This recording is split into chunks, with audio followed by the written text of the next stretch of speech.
Greetings. Welcome to Monday, the 13th of September. So, little brutal honesty. Um, I recorded I recorded a video Saturday on the 20th anniversary of September 11th, and because most of what I do is free form, essentially it could probably pass for live since I don't have a crew or scripts or anything like that. And it didn't go in the direction I wanted it to go. It was just basically a bit of incoherent babbling. Then I tried to make another video yesterday, and between the lack of privacy, I had privacy for a moment and then I lost privacy. And of course, that's been a big deal for me, as this amounts to nothing more than me talking to myself in front of a camera, like a video journal that I do post online for others to watch and potentially offer the opportunity for comment. And apparently Ginger here wants to get involved in the conversation, which that's fine. She can stick her tail in my face. Whatever. Yes. Okay. Well, maybe somebody will enjoy the hell out of that. Thank you. Appreciate it. So, Saturday was the 20th anniversary. And I say it like that to emphasize that 20 years have gone by. This little four-legged furball was not even alive yet. More than likely, her mother and father weren't even alive yet. And because she's a cat, she has no idea of the concept of what Saturday was and the potential significance for it. But she is cute. With that being said, it was 20 years ago. And on that fateful day, 20 years ago, I was on PCS leave. I was PCSing from Hawaii to a training base in California.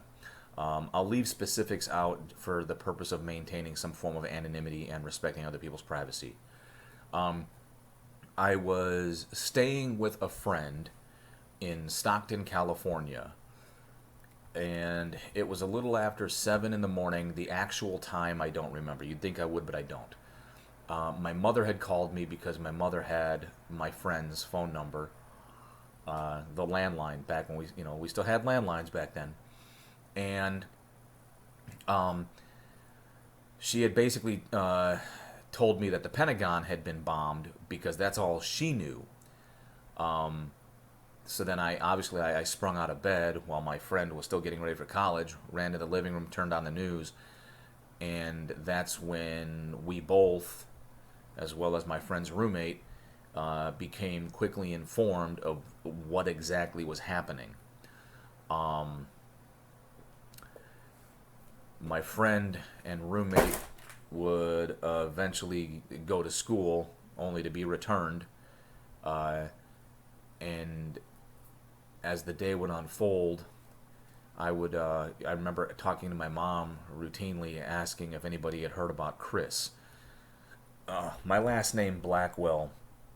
The gentleman who basically created my micro family was originally from Tennessee, as far as I know. My great-grandmother was born in New York. Now, her parents, I think, were immigrants from Ireland. Long story short, my grandfather was one of 7 kids. During the Korean War, he was stationed in Chicago, either before or after his time in Korea. He met my grandmother, so on and so forth. But I had a large portion of family on the East Coast, to include New York, one of which was a cousin of mine, Christopher Blackwell, who was part of Rescue Unit 3, which is kind of like the fire department's SWAT teams, special units. And he and 7 others on that watch list would end up perishing in one of the towers. 20 years later, I still can't remember which tower.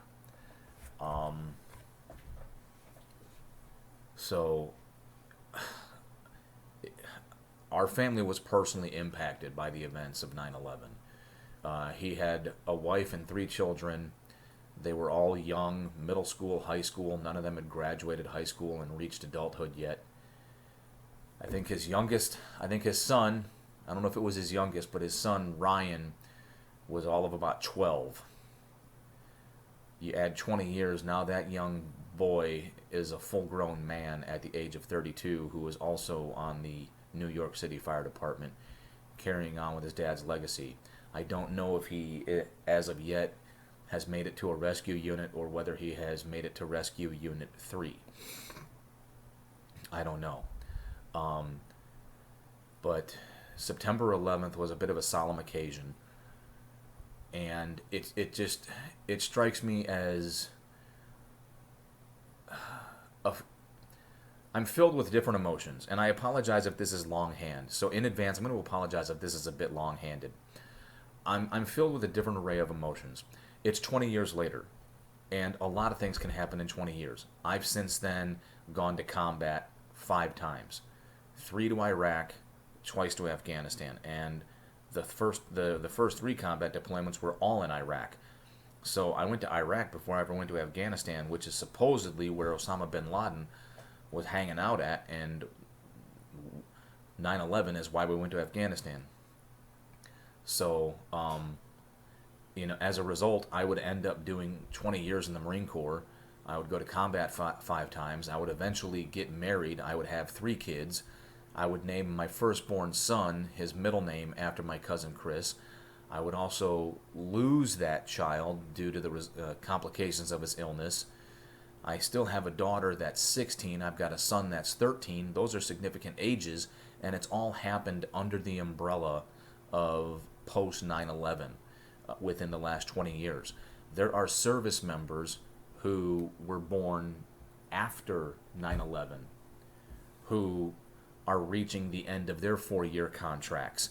Many of the service members that were killed most recently in Afghanistan during the evacuation, some of which were born after 9/11. Many of which were born before 9/11 but were way too young to remember it or way too young to be cognizant of it. And most of what these videos were started for that I've done in the past is to basically discuss what's going on in the world, and to include our country. And I think a lot of that, you could say, is evidence of a generation of young adults who were not old enough to be aware of the events of 9/11, and more than likely, as much as I'm going to hate saying this, just don't care. They just don't. Because yesterday was the 20th anniversary of September 12th. And that was a day most of us felt a tremendous amount of pride in being an American, and we were wrapping our heads around the loss. All right? September 11th was the initial shock, and September 12th was kind of like the day to react. It just kind of and I apologize if I feel like I'm babbling or if it comes across that way. It's just, for me, it's hard to kind of sum up the fact that it's been 2 frickin' decades. 2 frickin' decades ago, which is a lifetime ago. If 9/11 was a child, 9/11 would be 20 years old as of Saturday. 9/11 is now almost a year away from being old enough to drink. 9/11 is already old enough to vote. And it kind of makes you wonder, if 9/11 was a child, would 9/11 be a patriot? Would 9/11 be serving? Would 9/11 be part of this woke generation? That it tries to create social currency in what I personally consider nonsense. I don't know. But things have definitely changed, and depending on your perspective and point of view, some of you might feel it's for the better, some of us not necessarily so. And the reason I keep reflecting on this is because I remember I was 25 at the time, and I remember what the world was like prior to 9/11, and I remember what the world was like for the first year or two after 9/11. And there's no good way to say this. I feel as though when former President Barack Obama was elected, the first time he was elected was a popularity contest, and much of it was based on his pigmentation. I don't think that was the same case with his second election, but I feel as though his presidency opened up the floodgates for divisive topics. Topics, ideas, concepts that have been allowed to evolve, grow, ferment, whatever the case may be. I just feel like whether he meant to or not, whether that was his goal or not, I'm not gonna attribute things that I don't know. What I will do is just point to the coincidence. He was president, and as a result of which we became more divided. Some people would like to blame Trump. Trump had a big mouth, and he had a brash mouth. And I think one of the smartest things I ever heard was, when you hire a contractor, like, hey, I need somebody to, build me a house. That individual may be foul-mouthed, a bully, brash, whatever, but if he builds one hell of a house and it's a quality house and the work is good and it's done on time and he sticks to his plans, then what am I judging him by? Am I judging him by his how he conducts himself, or am I judging him by his work? And I can't remember who it was, but that was a good analogy somebody used to describe Trump, where Trump's the guy that you don't want to have a conversation with, or you don't want to necessarily listen to, but you really like the work that he does. Some people want to point to him. And I will admit, as much of a bully as he could have been, I don't know there was any proof of him being racist, because quite frankly, I think from a business perspective, there's no money to be made in racism. But I digress. It just, when I think back to pre 9/11 and shortly after 9/11, things were different. And instead of getting better, I think for whatever reason, we've gotten worse. And I don't know the actual source. I don't spend my days dedicated to trying to research that. And whether I have conversations with people or not, at the end of the day, my point is, I don't 100% know how or why we got to where we're at. I just know we are. And it just and I keep saying 20 years a lot in my head, because you have to take stock of what could happen in 20 years. If you were 10 years old or younger, how much were you impacted by 9/11 if you were not from there, if you didn't have anybody there? I mean, if you're just, I don't know, wherever you lived, right? And whatever the case may be, you could be a full-fledged adult having been in single digits or less back on 9/11 2001, and now you're a full-fledged adult, super woke, with super woke ideas, trying to hijack what used to be good ideas and then turning it into something evil. And I think it was Bill Burr who said something about how it's amazing how, all these minority victim groups, who attempt to celebrate some form of victimhood in any way, shape, or form, gets hijacked by all these middle-class white people. And again, that's I think that's a pretty accurate take. And again, that's not something that would have happened around the time of 9/11. That would have not been the focus. But for some reason, something happened within our nation at a point in time, after 9/11, where we took a detour. We went in a different direction. And, some people have made this post You know, I don't want another 9/11, but I could sure use a whole bunch more 9/12s. And I think that's a pretty fair statement because we are nowhere near where we were on the 12th of September 2001. Uh, I feel like we're divided, if for no other reason than to be divided. You know, we celebrate victim status and we create victim status where perhaps there is none. We create martyr status when perhaps there is none.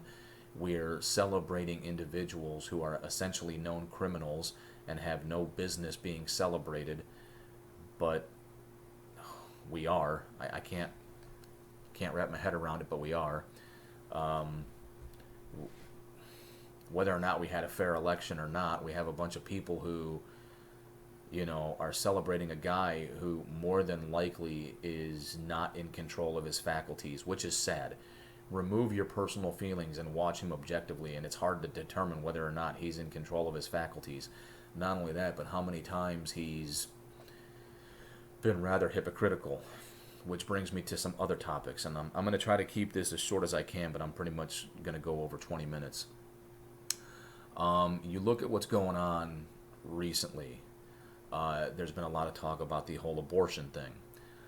I don't really have a dog in the fight. I know my niece, she's 31, and she's made some posts recently with some, you know, some thought, you know, that obviously she has some very personal thoughts. Now, to the best of my knowledge, she's never had an abortion. At least not that I know of, and not that it's any of my business. Because I always question motive. So, if you're watching, just so you understand, I'm always curious about motivation behind things. I'll leave it at that. With that being said, because she's still my niece and I love her, and you know I may not agree with everything she's not proud of what's the word I'm looking for. I may not agree with all of her ideas on socio-political subjects. You know, I still love her because she's my niece. I'm not going to abandon her and disown her. That being said, Texas got a lot of flack and a lot of heat for their new abortion bill, and I tried to get spun up on it, and in doing so, they attempt to apply some logic, and they attempted to apply some common sense and reason, and I think the way things are being interpreted as far as the ability to turn people in and rat people out, depending on how it was written, which I have not had a chance to see, the bottom line is this. Many reasons why abortion became a popular subject was because physicians who may not have agreed with it wanted to prevent women from getting it done with a high risk of death.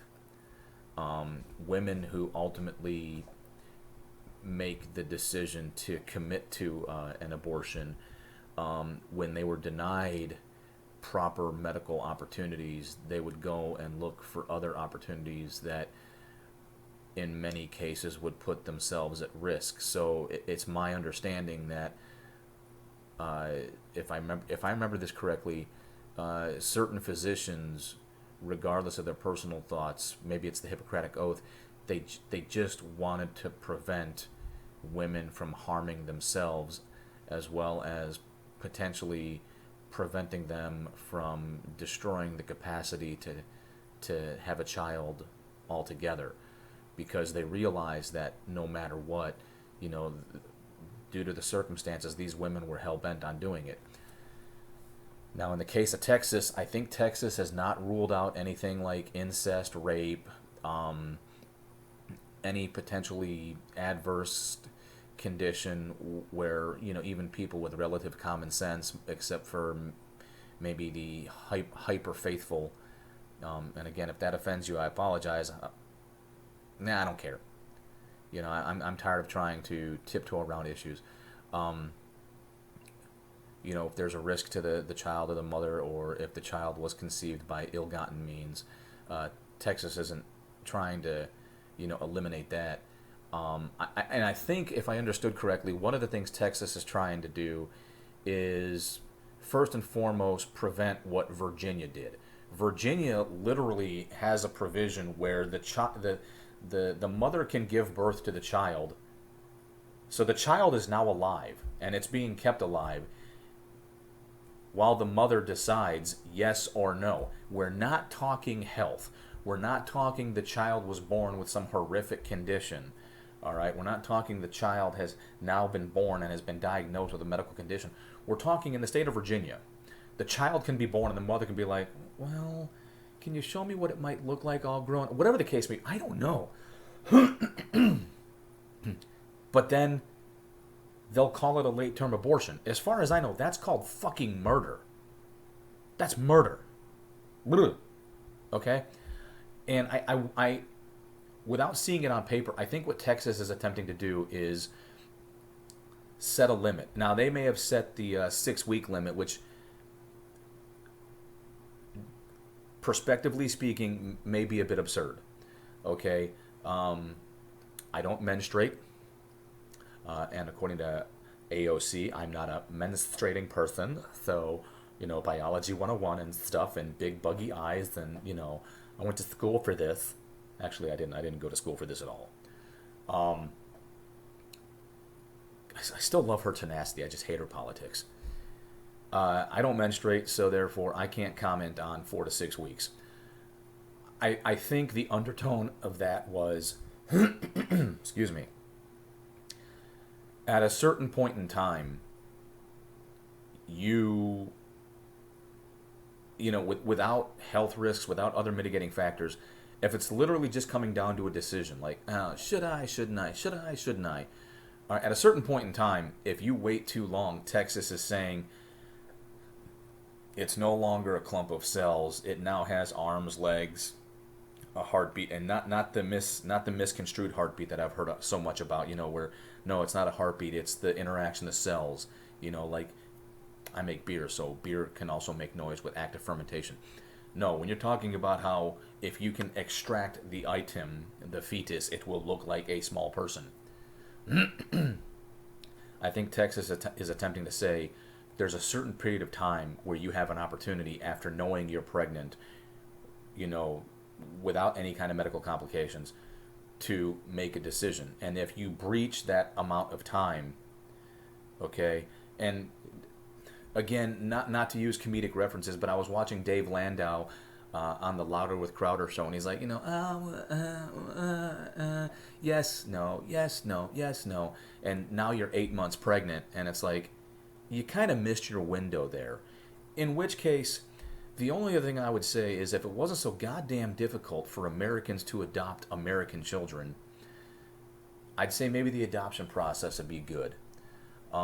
In my life, I've known many people who grew up calling an aunt or an uncle mom and dad, or their grandparents mom and dad, because the mother that they were born to was not in a position to take care of them.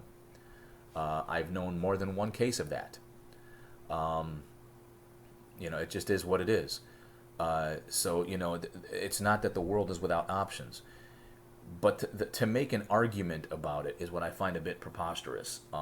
The fact that there's this full-blown argument for what? Just for the sake of argument? And then we start talking about my body, my choice. Well, okay, so, and the military is really bad at this. The child is not a dependent until the child exits the womb and takes its first breath. Then the child becomes a dependent. That's how the military has defined it. I don't know if we have laws on the books that define what is a life and what is not a life, because after a certain point in time, premature or not, the child is a child, okay? And now we're starting to argue the moral ambiguity, whether it's religion, not religion, and I think that's what Texas was trying to apply logic and law to is, at what point in time does the woman have an opportunity to make a decision before ultimately we have what is a child, you know, formed, not fully grown to term to be birthed, but, you know, formed enough to where it looks like a child. And God forbid, you know, could be born prematurely and survive in an incubator. I don't know. I think that's what Texas was attempting to do. All right, was no. All right, you have a certain, like, 6 months or less. I don't know. You know, you have it up until a certain point. And to a degree, I see what they're trying to say. Like, you got to shit or get off the pot. And I get all that. You know, and we're excluding all these other circumstances like medical complications, you know, threat of life.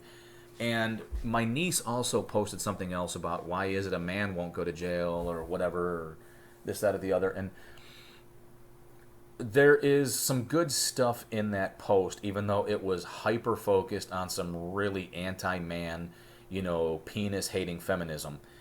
And that is, you know, let's talk about choices, okay? And let's try to keep this relatively simple. First and foremost, two people decided to have sex, and let's say, for argument's sake, the sex was not meant for procreation, it was meant for pleasure.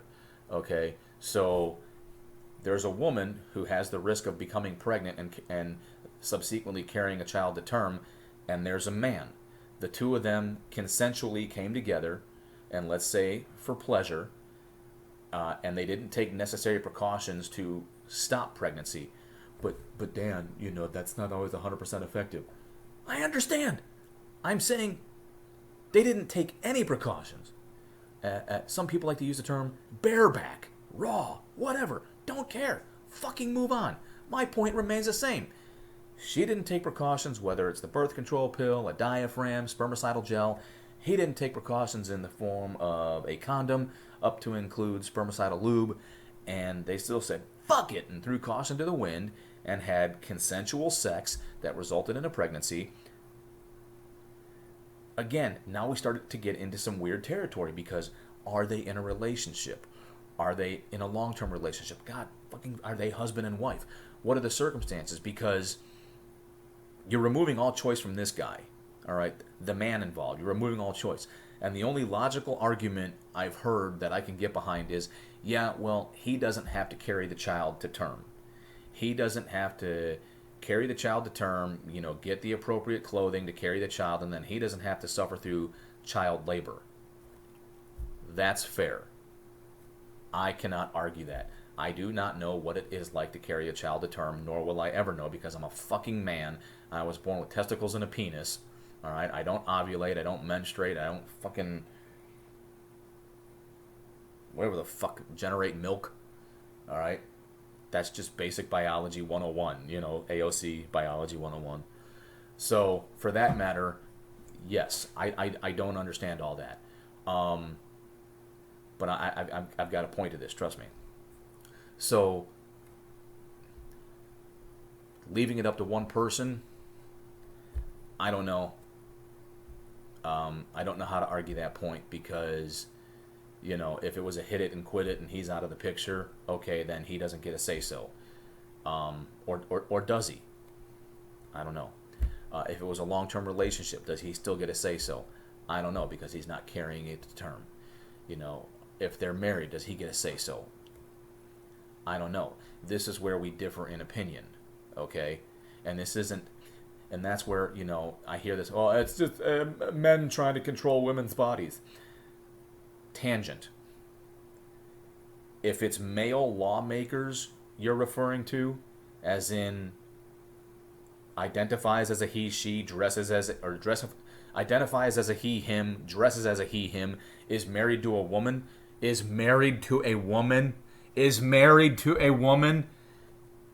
anybody who's been in a significant relationship with a woman and considers himself a gentleman, they always refer to their wife as their better half.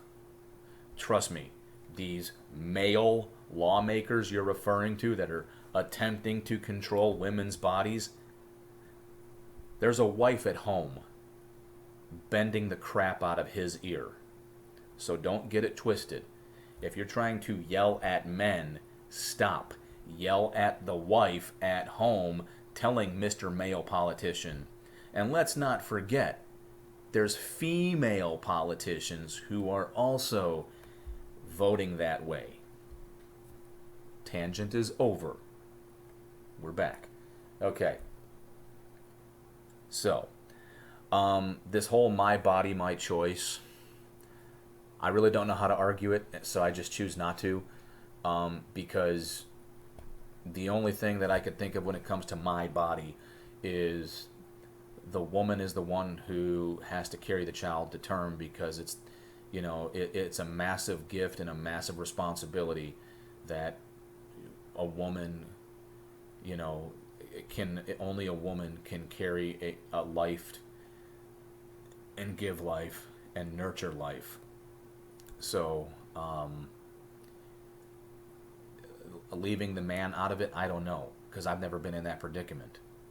So it's hard to say, all right? But when it comes to the whole choice thing, I also like to review the choices that were made. When you remove things like rape, incestual rape, or things where the woman was not given an opportunity, okay, because of those circumstances, that's different entirely. My focus was on the consensualness of it, like me and my boyfriend were, well, it's Friday night, and well, and now I'm pregnant. Well, at which point in time it's kind of like, apologize here, but it's kind of like, well, you sort of knew the consequences, right? I mean, you're old enough to understand. You've been through high school. You're old enough to know the consequences, right? You and your boyfriend are like, well, and that's a potential consequence of your actions because, well, should abortion be a failsafe? I will say this. The reason I don't have much of a dog in the fight is due to my travels in life, which I won't get into. I've come across some people that should not be reproducing. I have come across some people who should be, for all intents and purposes, castrated. I don't know if that's strictly a male term, but women who should not be allowed to mother a child, men who should not be allowed to father a child, if they want to get together and have consensual sex for the purpose of pleasure, that's fine. They should not be repopulating this planet. And that's a hard thing to say. I can only imagine how some people are viewing that, but if you're still in my friend circle, there's a chance you feel the same way. And I'll just leave it at that. On the subject of my body, my choice, President Dementia started talking about making the vaccine a mandate, which, once again, I could have sworn I spent 20 years of my life getting pumped full of shit without an option. It was get in line, get your shot, take your pill, snort this, whatever the fuck it was. And I did that for 20 years. And I'm not an anti-vaxxer, but no shit. Since I've been retired, I've given my body a rest. I decided not to pump it full of shit. And then recently I was like, I have a new doctor at the VA, and I sat and I talked with him, and I was like, all right, well, let's game this out for a second. I don't want to take up all your time, but let's game this out. I was like, what am I actually risking? Is it, well, we don't really know how your body's going to respond, And he's like, look, not everybody's Joe Rogan. Not everybody has the same access to things like Joe Rogan, where, if you were to come down with tetanus or pneumonia or any of these other things we provide vaccines for, unless you can get access to the same stuff Joe Rogan can get access to, I can't guarantee the same outcomes. And I was like, okay, that's a fair point. And he's like, this isn't the VA you might have thought it was, all right? We don't just use the VA to experiment on veterans. I mean, these are vetted vaccines. Like, all right, fine. So I started getting vaccines again. And then President Dementia comes out with this mandate, right, where he's basically removing the choice from everybody, male, female, or if you identify as a space pirate, I don't care. So he's removing the choice. So it's your body, but zero choice. And he's trying to create this thing where employers can fire you if you either refuse to get the vaccine or refuse to provide proof. So reluctantly, I went and I got my first dose of the only FDA-approved vaccine, the Pfizer vaccine. I feel fine. I'm not suffering any of the consequences that some of my coworkers suffered when they got the shot. But I just really, I went into this thing with hate in my heart and a whole lot of disdain, spite, and anger. Because at the end of the day, I refuse to lose a job in a right-to-work state because I work on base, I'm a federal contractor, and I didn't get a vaccine because I just fucking hate the president. So the fact that I would potentially put my family and our overall way of life and livelihood at risk because I refuse to get a shot when there is at least one option that's been FDA approved. So I went ahead and I got the shot. But to be fair, I did so reluctantly. So I just find it funny. There's all this talk about, pro-abortion, let's fucking abort all the babies because it's your body and it's your choice. But now there's a fucking shot, right? And I know they're two totally opposite sides of the spectrum. I'm not a fucking idiot. But it just blows my mind that here we are and it's like, but in the case of this vaccine, for a virus that has a 97+% survival rate unless you meet certain conditions, in which case you're at higher risk, and I know plenty of people, friends and family, that are in that high risk category, some of which can't even get the vaccine because of their higher risk. But it all remains the same. You're now removing the choice of what to put in your body. In one spectrum, we're talking about leaving the choice to a specific gender of people to remove something from their body. Now we're taking away the choice to put something in your body for everybody, unless you're a fucking immigrant. I have nothing against the people who live south below us who want to come here and bust their fucking ass for a nickel an hour. I don't. Because I'm not fluent in Spanish, I'd love it if you spoke Spanish. Or if you spoke English. Alright? I'd prefer it if you didn't speak the conquistador's tongue. I'd love it even better if you still spoke your native tongue. Alright? Mayan, Aslan, whatever the case may be.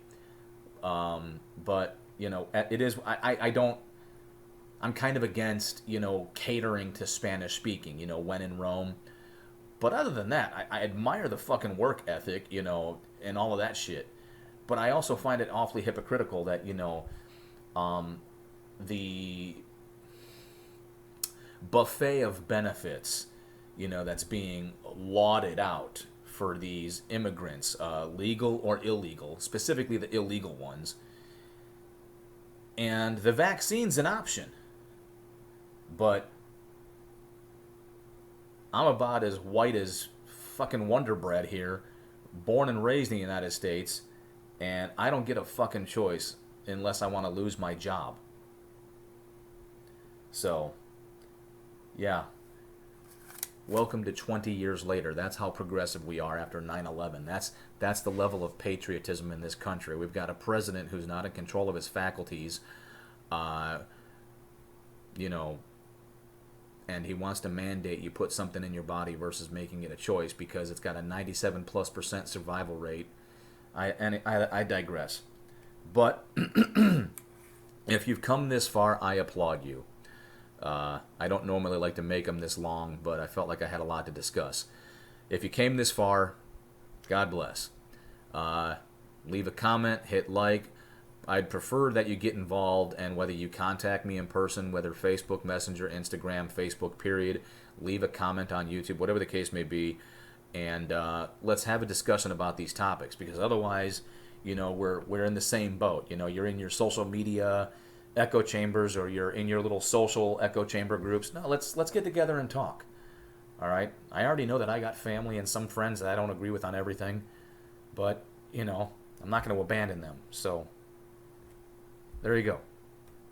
Let's communicate.